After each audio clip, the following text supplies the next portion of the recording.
Alright, so now after the pre-lab, we're going to our second part. The few choices I have here is Coke Zero, regular Coke, Diet Coke, Arizona tea, which is the golden beer, lemonade, and watermelon flavor, and Gatorade. So those are the things you can get in the grocery store. Going through your procedure. We don't really have 25 milliliter graduate cylinder since we only need to measure 10 milliliter. So this is the 10 milliliter graduate cylinder we're using.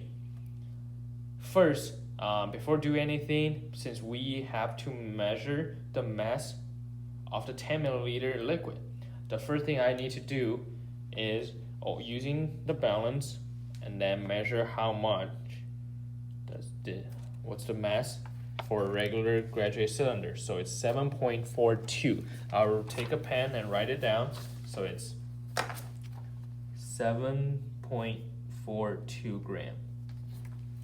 Now the next thing is taking 10 milliliter for all the beverages. You will use a pipette. Fill the graduate cylinder close to 10 milliliter. Then you can place it on a table to make a better accurate measurement. So now it's getting close. So I'll put it on the table. When you use a graduate cylinder, always check the bottom of the line, not the top, because it's a curved bottom. Here we go. I think it's pretty close to 10 milliliter. So this is what we're doing. Now, place this on the balance again, 17.92. So as you can see, the second chart, I am going to write down the mass. So it's 17.93, which is Coke regular, 17.93 gram. Vice versa, just keep doing the whole process. Then I will share the data with you. So now, if you can see, I record down every single the data I collect as a mass. But please be aware, those mass also include the graduate cylinder, which is 7.42. Now I'm going to do an example for you. For the mass of the regular Coke that we have, use 17.93, subtract 7.42, which is 10.151. So write the notes is regular Coke.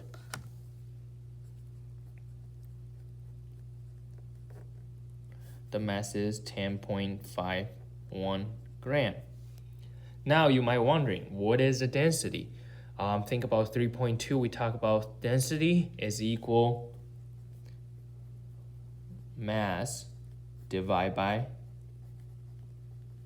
volume, which here everything is 10 milliliter, which we used. So the density of the Coke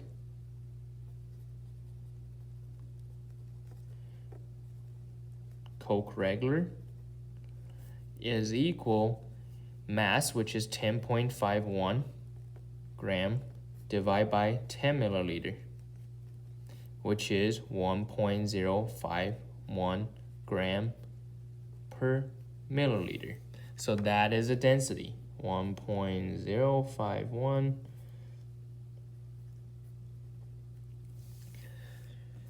Now keep reading down to the data analysis. First part you're supposed to do is those the table that you will provide, percent sugar and density at 20 degrees of Celsius. Right now we're ignoring that. We will just say since our room probably is around 22, 23 degrees Celsius, so we're gonna keep it just using this data as what we given. So it says plot the non-density on the y-axis versus percentage sugar on x-axis. Following sugar references solution. So you, in your lab report, you're provided a graph paper. So this is similar that I just did. You will have percentage sugar on the x-axis and then density on the y-axis. And then plot those data points in, try to find the best fitted line, and that's what you need to do for data analysis for number 1. Then what do you have to do for number 2? Number 2, so for example, now I have my Coke which I just calculated. The density is 1.051. Now, I'm going to find that on my density on the y-axis, 1.505. So I have 1.051. So it's around here. Estimate y right there and keep going as a straight line, and then it's about right here. Keep tracking. This is my Coke regular. Now, what does that point mean? If I go all the way down, you can keep tracking how much percent sugar as this part. As right now, my data tell me it's around 13%. So this is telling me it's 13%. Where do I put that data? Going back to the table, percent of sugar, experimental. That's where it's going to be, 13%. Then the next step, number 3, you're given an example how to calculate the sugar, percent sugar by calculate. That's what you need to do.